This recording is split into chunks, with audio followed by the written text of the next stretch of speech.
Joining us now is Florida Congresswoman Anna Paulina Luna. Congresswoman, President Trump signed these executive orders today, pulling our country out of UNRWA and other entanglements in the United Nations. What's your reaction? Look, I've been a full supporter of the United States withdrawing fully from the United Nations as well as the World Health Organization. So very happy that President Trump is putting our country first. And frankly, it's good to see a lot of these globalists realizing that there's actually a new boss in town.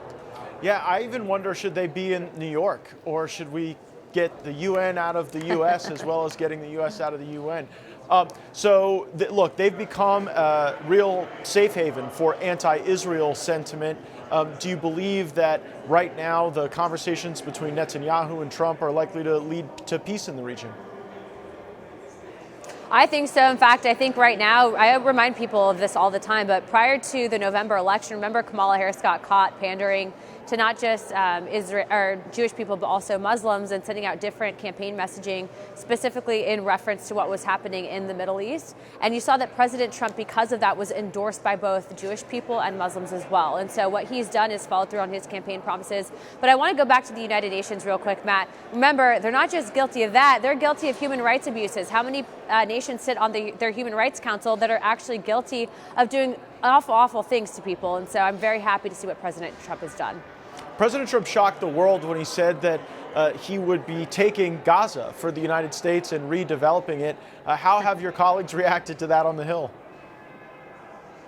You know, I haven't heard any negative chatter. It seems that most of my colleagues on the other side of the aisle are pretty obsessed with Elon Musk right now. So I think they're probably talking to people about that, getting the help that they need. And we pray for them. But I will say that, we just left the White House right now where President Trump signed yet another executive order, but banning men from women's sports. And so I was very happy to be there. Very happy to see the amount of little girls there as well supporting the president's initiative. Yeah, he teased basically the abolition of the Department of Education during those remarks. Is that something you would support? Absolutely. And I think a lot of people there, we had some great governors there from around the country, and he looked at them, he goes, I think you're ready to bring it back to your own states. And that's really how it should be, right? Let the states decide what their children learn. But frankly, Matt, a lot of people right now, if you're looking at our the United States literacy rate compared to other countries around the world, it's terrible.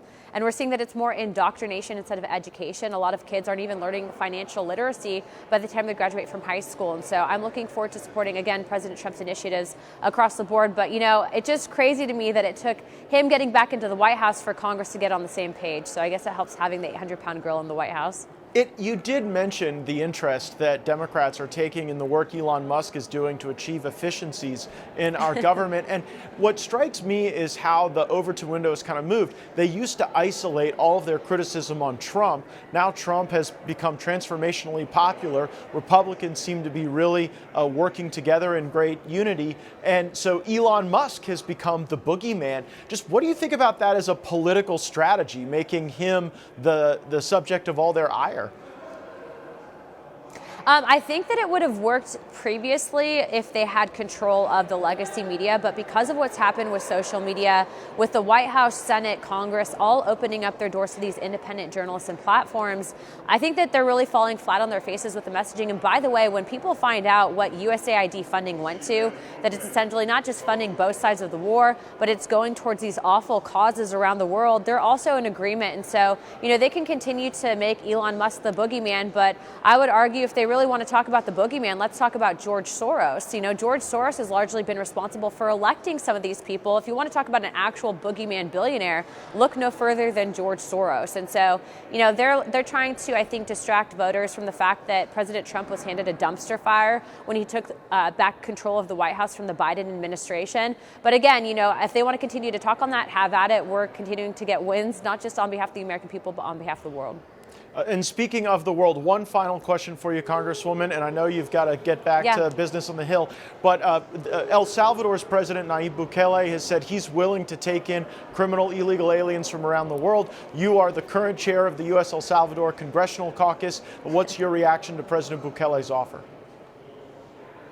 I think that it's a pretty solid offer. I frankly would love to send some of these violent illegals to his care in El Salvador. First of all, there's a reason why El Salvador is one of the most safest countries in the region currently. And secondly, I actually just met with the ambassador of El Salvador today. And so I will be taking a congressional delegation down there around March timeframe. And we look forward to meeting with the president himself. Well, thanks for breaking that news here on the Matt Gaetz Show. Take care, Congresswoman. Appreciate having you.